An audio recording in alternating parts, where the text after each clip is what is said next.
மாணவ கண்மணிகள் அனைவருக்கும் என் இனிய காலை வணக்கங்கள். மாணவ கண்மணிகள் அனைவரும் நலமாக உள்ளீர்களா? மாணவ கண்மணிகள் தங்களுடைய வழிபாட்டினை கூறிவிட்டீர்களா? நன்றி. நான் ஒரு நல்ல ஆசிரியர்.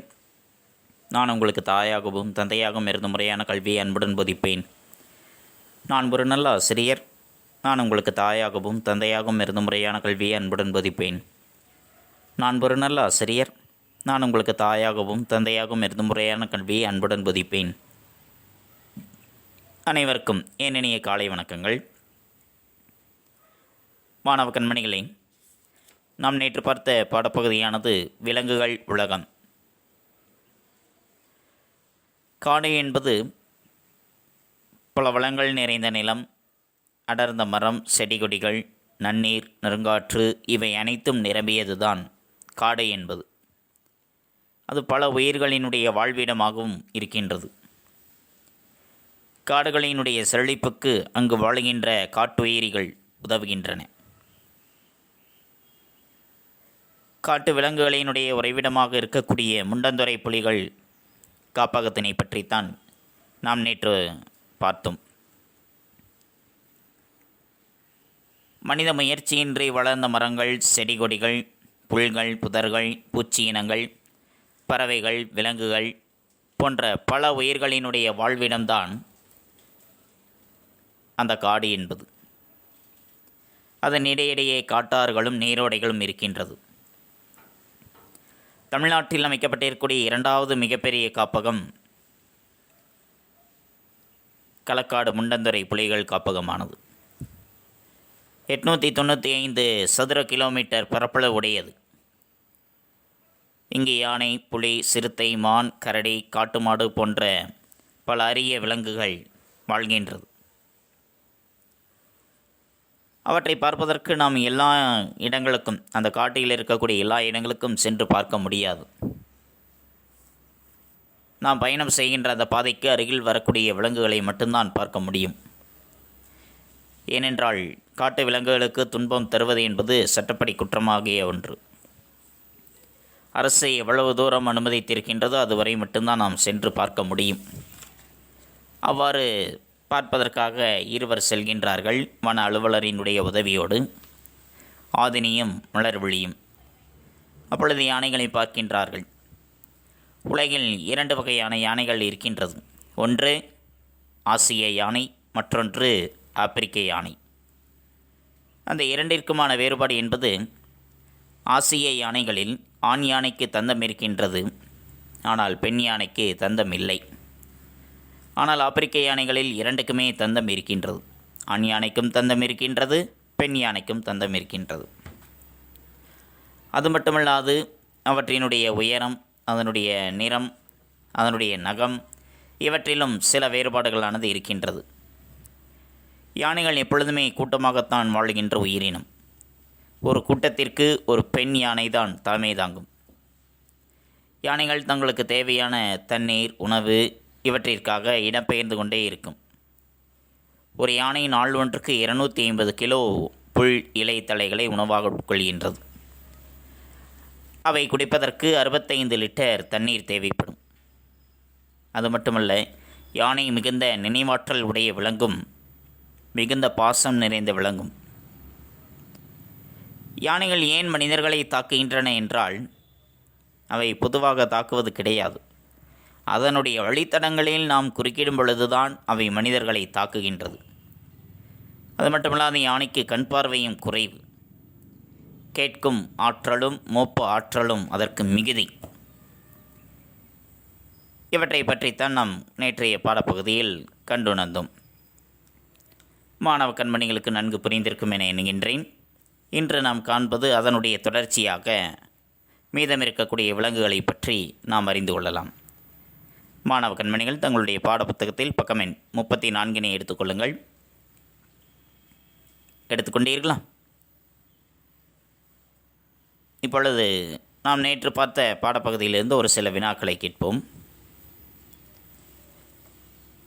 தமிழ்நாட்டில் அமைக்கப்பட்டிருக்கக்கூடிய இரண்டாவது மிகப்பெரிய காப்பகம் எது?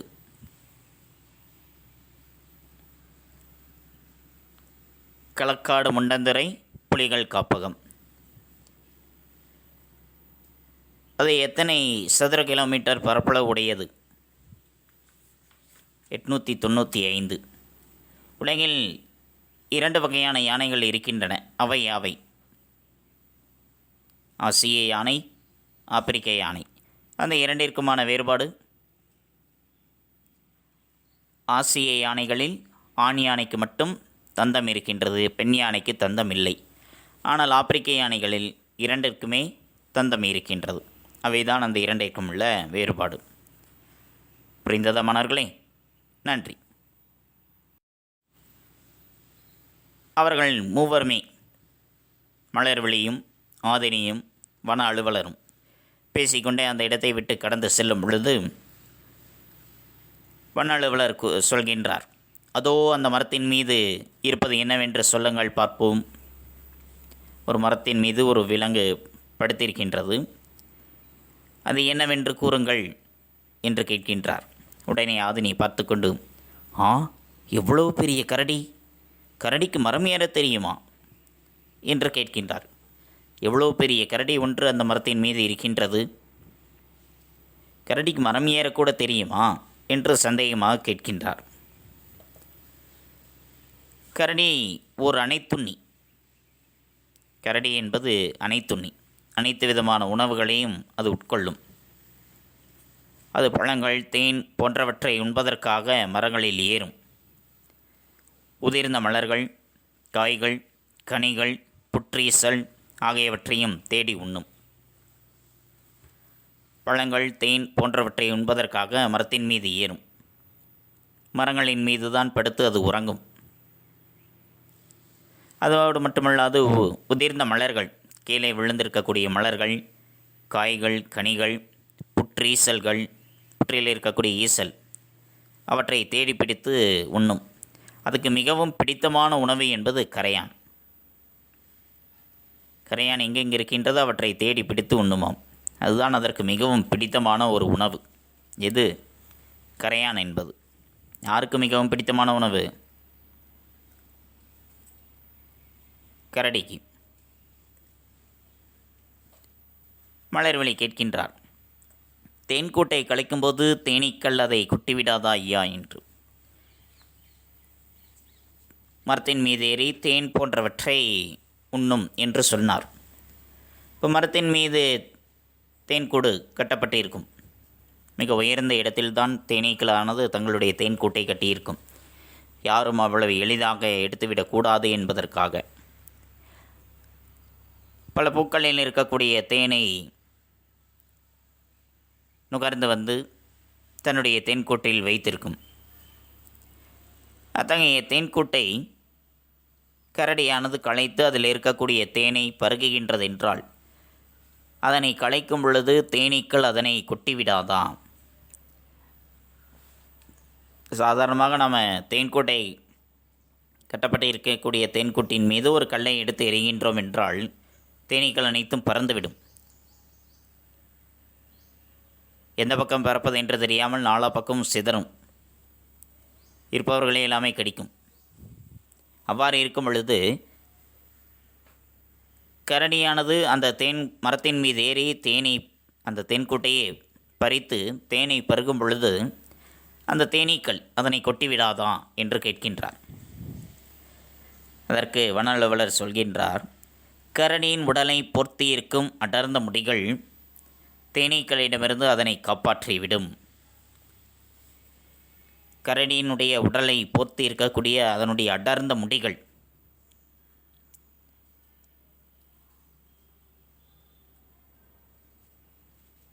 மிக அதிகமாக வளர்ந்திருக்கக்கூடிய அதனுடைய முடிகள் அவை தேனீக்களிடமிருந்து கரடியை காப்பாற்றிவிடும். நம்மை கூட மாணவர்களை கூட சொல்வார்கள் வீடுகளில், நம்ம முடி வெட்டாமல் இருந்தோம் என்றால் கரடி மாதிரி முடி வச்சிருக்கிறான் பார் அப்படின்னு சொல்லுவாங்க. போய் முடியை விட்டு கரடி போல் முடியை வச்சிருக்காதே அப்படின்னு சொல்லுவாங்க. அப்படின்னா என்னது? முடி அடர்த்தியாக வளர்ந்திருக்கின்றது என்ற அர்த்தம். அப்போ அதுபோன்ற அடர்ந்த முடிகள் கரடிக்கு இருக்கின்ற காரணத்தினால் தேனீக்களிடமிருந்து அதனை காப்பாற்றி விடுகின்றது. நன்கு வளர்ந்த கரடி 160 கிலோ எடை வரை இருக்குமாம். எவ்வளோ எடை வரை இருக்கும்?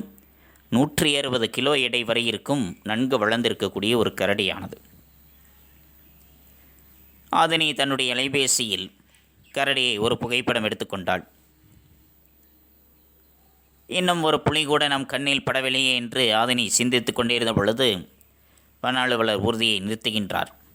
சற்று தொலைவில் புல்வெளி மீது ஒரு புலியானது படுத்திருக்கின்றது. வன அலுவலர் அதை அனைவருக்கும் காட்டுகின்றார். ஆதினி இப்பொழுது எதனை பார்த்தார்? கரடியை பார்த்தார். கரடி என்பது ஒரு அனைத்துண்ணி. அவை எதற்காக மரங்களின் மீது ஏறுகின்றது? பழங்கள், தேன் போன்றவற்றை உண்பதற்காக மரங்களின் மீது ஏறுகின்றது. கரடிக்கு மிகவும் பிடித்தமான உணவு என்பது கரையான். நன்கு வளர்ந்த கரடி எவ்வளவு எடை வரை இருக்கும்? 160 கிலோ எடை வரை இருக்கும். நன்றி. புலியை பார்க்கின்றார்கள்.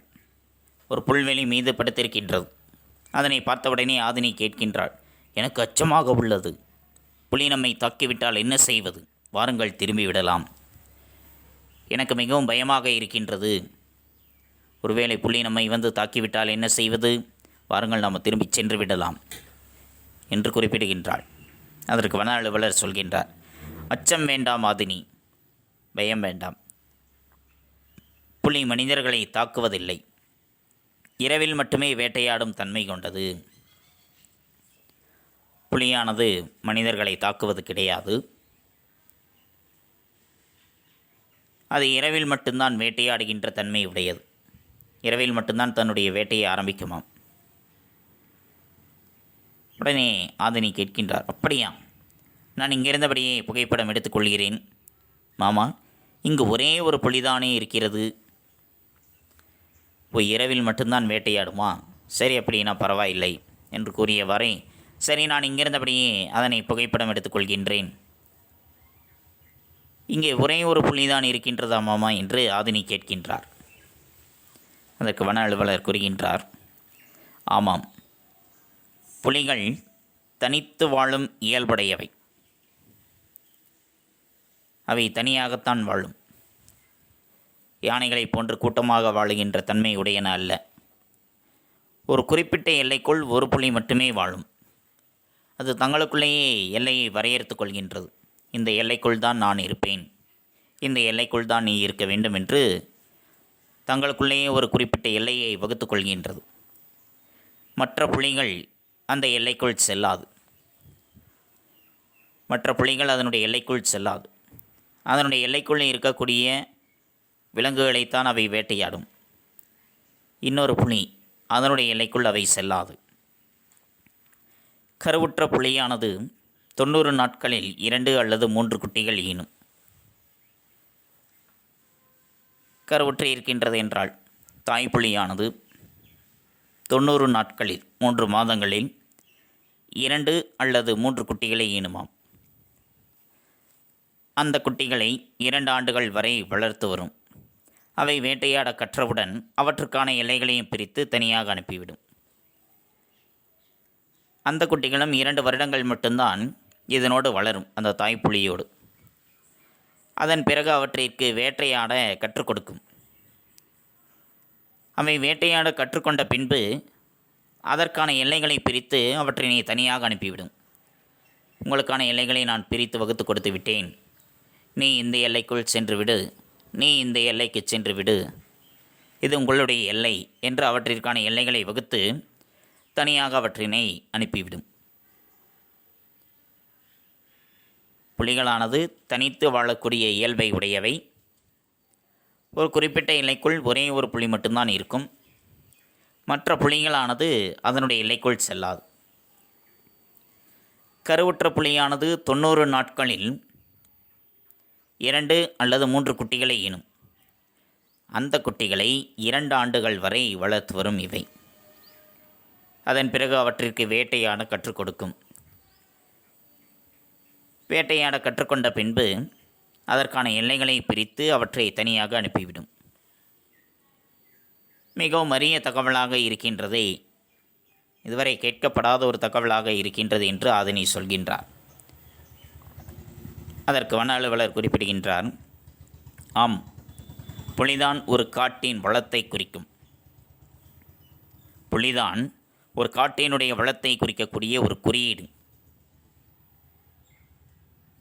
ஒரு காடு எந்த அளவிற்கு வளமாக இருக்கின்றது என்பதை குறிக்கக்கூடிய குறியீடாக புலிகள் தான் கணக்கிடப்படுகின்றது. புலி தனக்கான உணவை வேட்டையாடிய பின்பு வேறு எந்த விலங்கையும் வேட்டையாடுவதில்லை.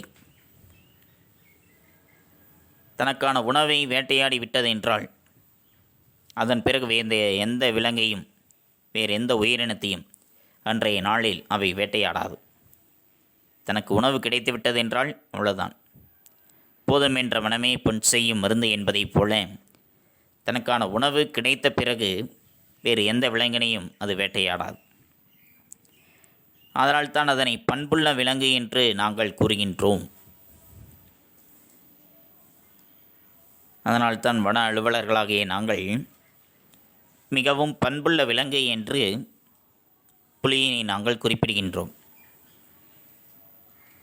ஏனென்றால் அது தனக்கான உணவை வேட்டையாடிய பிறகு வேறு எந்த ஒரு விலங்கையும் வேட்டையாடுவது கிடையாது. அதன் காரணமாகத்தான் புலியினை நாங்கள் பண்புள்ள விலங்கு என்று சொல்வதாக குறிப்பிடுகின்றார். சரின, காட்டுக்குள் நமக்கு அனுமதிக்கப்பட்ட இடம் வரைக்கும் வந்துவிட்டோம், இனி நாம் நம்முடைய அலுவலகத்திற்கு செல்வோம் என்று கூறுகின்றார். சரி, இவ்வளோ வரை இந்த இடம் வரைக்கும் தான் நமக்கு அனுமதி, இதற்கு மேலே செல்வதற்கு நமக்கு அனுமதி இல்லை. ஆகவே நாம் திரும்பி நம்முடைய அலுவலகத்திற்கு செல்வோம் என்று கூறுகின்றார். அவர்களும் திரும்பி அலுவலகத்திற்கு புறப்பட்டு செல்கின்றார்கள். புலியினை பற்றிய அரிய தகவல்களை நாம் அறிந்து கொண்டோம். அப்படித்தானே மாணவர்களே? அவை தனித்து வாழக்கூடிய இயல்பை உடையவை. ஒரு குறிப்பிட்ட எல்லையை வகுத்து கொண்டு வாழும். அதனுடைய எல்லைக்குள் மற்ற புலிகள் செல்லாது. அதை ஒன்று கருவுற்ற புலியானது 90 நாட்களில் 2 அல்லது 3 குட்டிகளை ஈனும். அந்த குட்டிகளையும் 2 ஆண்டுகள் வரைக்கு மட்டும் அவை வளர்த்து வரும். அதன் பிறகு அவை வேட்டையாடுவதற்கு கற்றுக்கொண்டு விட்டதென்றால் அவற்றை தனியாக பிரித்து அதற்கான எல்லைகளை வகுத்து அனுப்பிவிடும். புலிதான் ஒரு காட்டின் வளத்தை குறிக்கக்கூடிய குறியீடாக இருக்கின்றது. அது தனக்கான உணவை வேட்டையாடி விட்டதென்றால் அதன் பிறகு வேறு எந்த விலங்கையும் வேட்டையாடுவது கிடையாது. அதனால்தான் அதனை பண்புள்ள விலங்கு என்று கூறுகின்றார்கள். புரிந்ததா மாணவர்களே? நன்றி. அதனை கேட்கின்றார், காட்டுக்கு அரசன் என்று சிங்கத்தை சொல்கிறார்களே, அதனை பற்றி சொல்லுங்கள் மாமா. காட்டுக்கு ராஜா என்பது யார்தான்? சிங்கம் என்று சொல்கின்றார்கள். அதனை பற்றி கூறுங்கள். உலகில் 2 வகையான சிங்கங்கள் இருக்கின்றது. எப்படி யானைகளில் 2 வகை இருக்கின்றதோ அதே போல் சிங்கங்களிலும் 2 வகைகள் இருக்கின்றது. ஒன்று ஆசிய சிங்கம், மற்றொன்று ஆப்பிரிக்க சிங்கம். படத்தில் நீங்கள் முதலில் காண்பது ஆசிய சிங்கம், அதனை அடுத்து 2வதாக இருப்பது ஆப்பிரிக்க சிங்கம். இந்த 2 வகை சிங்கங்கள் உலகில் வாழ்கின்றது.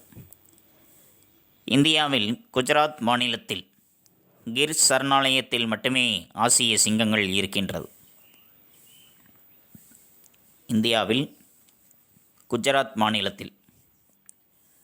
மாநிலத்தில் இருக்கக்கூடிய கிர் சரணாலயம், அந்த சரணாலயத்தில் மட்டும்தான் ஆசிய சிங்கங்களானது இருக்கின்றது. நீளம், உயரம், பருமன், எடை, பலம், வேட்டையாடும் திறன் ஆகிய அனைத்திலும் சிங்கத்தை விட புலியே உயர்ந்தது. நீளத்திலாகட்டும், உயரமாக இருப்பதிலாகட்டும்,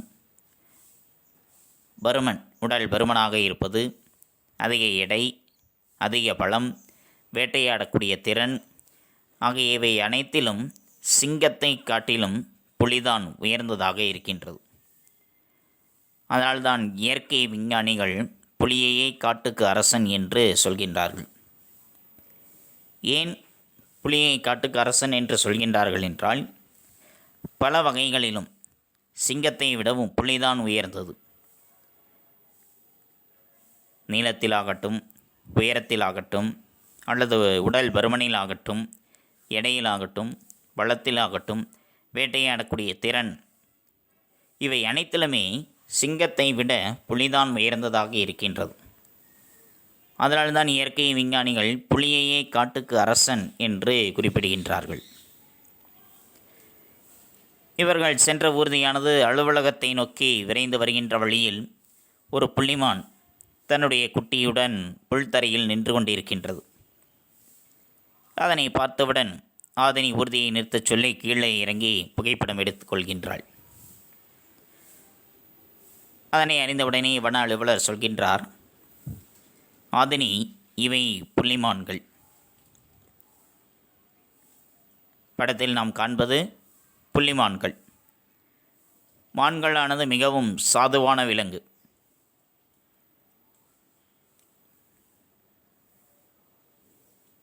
மிகுந்த பயமுடைய ஒரு விலங்கு. மற்ற விலங்குகளை கண்டு பயந்து வாழும். மிகவும் சாதுவாக இருக்கும். இது ஆஸ்திரேலியா, அண்டார்டிகா தவிர மற்ற அனைத்து இடங்களிலும் வாழக்கூடியவை. ஆஸ்திரேலியா, அண்டார்டிகா போன்ற இடங்களை தவிர மற்ற எல்லா இடங்களிலும், உலகில் இருக்கக்கூடிய அனைத்து இடங்களிலும் வாழக்கூடியவை மான்கள். இவை பாலூட்டி வகையை சார்ந்தவை. இந்தியாவில் சருகுமான், மிலாமான், வெளிமான் என பல வகையான மான்கள் இருக்கின்றது. இந்தியாவில் சருகுமான், மிலாமான், வெளிமான் என்று பல வகையான மான்கள் இருக்கின்றன. அதனோடு சாம்பார் மான், கவுரிமான், கடமான், சிவப்பு மான், துருவமான் என்று பல வகைகளானது இருக்கின்றன. சருகுமான், மிலாமான், வெளிமான், சம்பார்மான், கவுரிமான், கடமான், சிவப்புமான், துருவமான் என்று பல வகைகள் மான்களில் இருக்கின்றது. எல்லா வகை மான்களிலும் நம்முடைய நாட்டு புள்ளிமான்கள் தான் அழகில் சிறந்தவை என்று சொல்கின்றார்கள். மற்ற வகை மான்களை காட்டிலும் நம்முடைய நாட்டில் இருக்கக்கூடிய, இந்தியாவில் இருக்கக்கூடிய புள்ளிமான்கள் அவைதான் அழகில் சிறந்தவையாக இருக்கின்றது என்று சொல்கின்றார்கள். மான்களில் ஆண்மானுக்கு மட்டும்தான் கொம்புகளானது இருக்கும். பெண்மானுக்கு கொம்புகள் இருக்காது. அதனுடைய கொம்புகளானது பல கிளைகளை உடையதாக வளர்ந்து கொண்டே செல்லும். அதனால் ஆண்மானினை களை என்று சொல்கின்றார்கள். பெண்மானை பிணை என்று சொல்வார்கள். மான்குட்டியை மான்மதி என்று சொல்கின்றார்கள். ஆண்மானினை களை என்றும், பெண்மானினை பிணை என்றும், மான்குட்டியை மான்மரி என்றும் சொல்கின்றார்கள். ஆதினியும் அவள் தாய் மலர்விழியும் வன அலுவலருக்கு நன்றி கூறி விடைபெற்று சென்று விட்டார்கள். ஆதினி தன் படத்தொகுப்பிற்கு தேவையான புகைப்படங்களுடன் தேவையான குறிப்புகளையும் கிடைத்த மகிழ்ச்சியுடன் வீடு திரும்புகின்றாள். புரிந்ததா மன்னர்களே?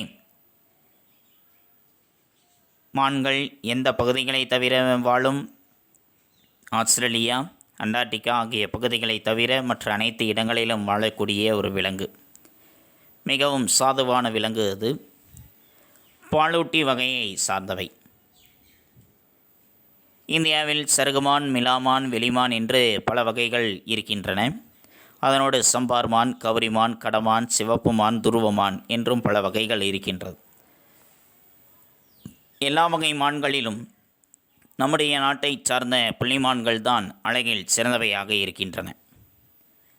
ஆண்மான்களுக்கு மட்டும்தான் கொம்புகளானது இருக்கும். பல கிளைகளை உடையவையாக இருக்கும். ஆதலால் அவற்றை களை என்று சொல்கின்றார்கள். பெண்மானினை பிணை என்று குறிப்பிடுகின்றார்கள். மான்குட்டியை மான்மரி என்று சொல்கின்றார்கள். புரிந்ததா மாணவர்களே? நன்றி. மாணவ கண்மணிகளே, இதுகாரும் நாம் கண்டறிந்தது விலங்குகள் உலகம் என்பதில் இரண்டாவது பகுதியை பற்றி பார்த்தோம். கரடி. கரடி என்பது ஓர் அணைத்துண்ணி. அது பழங்கள், தேன் போன்றவற்றை உண்பதற்காக மரங்களில் ஏறும். உதிர்ந்த மலர்கள், காய்கறி, கனிகள், புற்றீசல் இவை தேடி பிடித்து உண்ணும். கரையான் என்பது அதற்கு மிகவும் பிடித்தமான உணவு. நன்கு வளர்ந்த கரடியானது 160 கிலோ எடை வரை இருக்கும். கரடியின் உடலை பொறுத்து இருக்கக்கூடிய அடர்ந்த முடிகளானது தேனீக்களிடமிருந்து அதனை காப்பாற்றி விடுகின்றது. புலிகள் தனித்து வாழுகின்ற இயல்பை உடையவை. ஒரு குறிப்பிட்ட எல்லைக்குள் ஒரு புலி மட்டுமே வாழும். மற்ற புலிகளானது அதனுடைய எல்லைக்குள் செல்லாது. கருவுற்ற புலியானது 90 நாட்களில் 2 அல்லது 3 குட்டிகளை ஈனும். அந்த குட்டிகளை 2 ஆண்டுகள் வரை வளர்த்து வரும். அவை வேட்டையாட கற்றுக்கொண்டது என்றால் அதன் பிறகு அவற்றிற்கான எல்லைகளை பிரித்து தனியாக அவற்றினை அனுப்பிவிடும். ஒரு காட்டின் வளத்தை குறிக்கும் குறியீடாக புலியானது கருதப்படுகின்றது. புலி தனக்கான உணவை வேட்டையாடிய பிறகு வேறு எந்த விலங்கையும் வேட்டையாடுவது இல்லை. அதனால் தான் அதனை பண்புள்ள விலங்கு என்று கூறுகின்றார்கள். உலகில் 2 வகையான சிங்கங்கள் இருக்கின்றன. ஆசிய சிங்கம், ஆப்பிரிக்க சிங்கம். இந்தியாவில் குஜராத் மாநிலத்தில் கிர் சரணாலயத்தில் மட்டுமே ஆசிய சிங்கங்களானது இருக்கின்றது.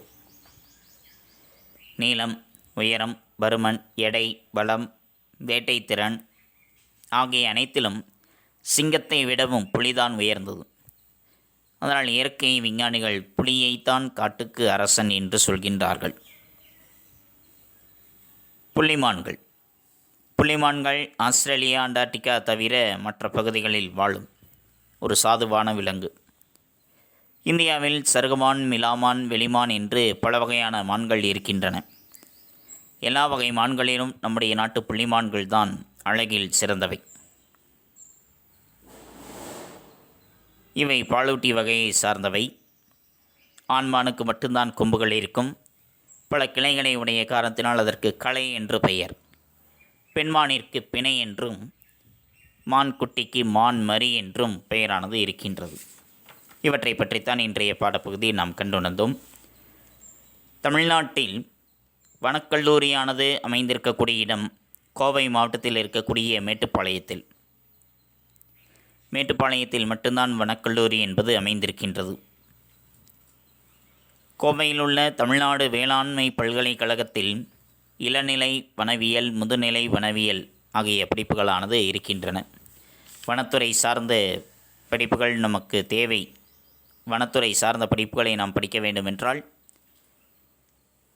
ஒரு வன அலுவலராக நாம் ஆக வேண்டுமென்றால், கோவையில் இருக்கக்கூடிய தமிழ்நாடு வேளாண்மை பல்கலைக்கழகத்தில் இளநிலை வனவியல், முதுநிலை வனவியல் ஆகிய படிப்புகளானது இருக்கின்றன. அதனை படித்து நாம் ஒரு வன அலுவலராகவும் நாமும் ஆகலாம். புரிந்ததா மாணவர்களே? அடுத்து நாம் காண்பது கற்பவை கற்றபின்.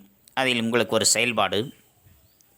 விலங்குகள் தொடர்பான பழமொழிகளை திரட்டி வருக. விலங்குகள் தொடர்பான பழமொழிகளை திரட்டி வருக. விலங்குகள் தொடர்பாக இருக்கக்கூடிய பழமொழிகள். உதாரணத்திற்கு, புலி பசித்தாலும் புல்லை தின்னாது என்பதைப் போல அங்கே புலி என்பது வருகின்றது. இதுபோன்று விலங்குகள் தொடர்பாக இருக்கக்கூடிய பழமொழிகள் என்ன? யானை வரும் முன்னே, யானை வரும் பின்னே, மணி யோசை வரும் முன்னே என்பதைப் போல இது போன்ற பழமொழிகள் எவையேனும் இருக்கின்றதென்றால் ஒரு 5 பழமொழிகளை நீங்கள் திரட்டி அவற்றினை எழுதி புகைப்படமாக எடுத்து அனுப்புங்கள். இது உங்களுக்கு ஒரு செயல்பாடு. விலங்குகள் தொடர்பான 5 பழமொழிகள். புரிந்ததா மாணவர்களே? அடுத்து நாம் காண்பது பாடப்புத்தகம் படித்தல். பாடப்புத்தகம் படித்தல் பக்கம் எண் 34 மற்றும் 35. பக்கம் எண் 34இல் ஆதினி, மாமா யானையை பற்றி புதிய தகவல்கள் ஏதாவது சொல்லுங்களேன் என்பதில் ஆரம்பித்து, பக்கம் எண் 35இல் சரி, காட்டுக்குள் நமக்கு அனுமதிக்கப்பட்ட இடம் வரைக்கும் வந்துவிட்டோம், இனி நாம் அலுவலகம் செல்வோம் என்பது வரைக்கும் மாணவ கண்மணிகள் பாடப்புத்தகம் படித்தலாக எடுத்துக்கொண்டு எழுந்து நின்று உறக்கப் படியுங்கள். தங்களுடைய படித்தல் பயிற்சியினை சற்று மேம்படுத்திக் கொள்ளுங்கள். அடுத்து நாம் காண்பது வீட்டுப்பாடம். வீட்டுப்பாடம் பக்கம் எண் 37. பக்கம் எண் 37இல் குருவினா, 3வது குருவினா, கரடி அனைத்துண்ணி என அழைக்கப்படுவது ஏன்? கரடி அனைத்துண்ணி என அழைக்கப்படுவது ஏன்? அதற்குரிய விடை தங்களுடைய பாடப்புத்தகத்தில் பக்கம் எண் 34 எடுத்துக்கொள்ளுங்கள். எடுத்துக்கொண்டீர்களா? அதில் கடைசி பத்தி வனவர். அதில் கரணி ஓர் அனைத்துண்ணி, அது பழங்கள், தேன் போன்றவற்றை உண்பதற்காக மரங்களில் ஏறும். உதிர்ந்த மலர்கள், காய்கள், கனிகள், புற்றீசல் ஆகியவற்றை தேடி உண்ணும். கரையான் அதற்கு மிகவும் பிடித்த உணவு. இந்த வினாதான் அதற்குரிய விடை. அந்த விடையினை குறித்து 3 என்று எழுதிக் கொள்ளுங்கள். வினா எண் 3க்குரிய விடை அது. குறித்து கொண்டீர்களா? அடுத்து 4வது வினா, மானின் வகைகள் சிலவற்றின் பெயர்களை எழுதுக. மானின் வகைகள் சிலவற்றின் பெயர்களை எழுதுக. அதற்குரிய விடை பக்கம் எண் 36இல் வனவர். அதில் இந்தியாவில் சருகுமான், மிலாமான், வெளிமான் என பல வகையான மான்கள் உள்ளன.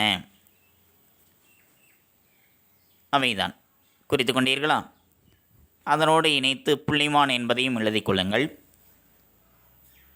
இந்தியாவில் சருகுமான், மிலாமான், வெளிமான், புள்ளிமான் என பல வகையான மான்கள் உள்ளன. இவைதான் அந்த 4வது வினாவிற்குரிய விடை. இந்த 2 வினாக்களையும் ஒரு முறை எழுதி பலமுறை படித்துக் கொள்ளுங்கள். தங்களுடைய கையெழுத்து பயிற்சியும் சற்று மேம்படுத்திக் கொள்ளுங்கள். மீண்டும் அடுத்த பாட வேளையில் சந்திப்போம். நன்றி, வணக்கம்.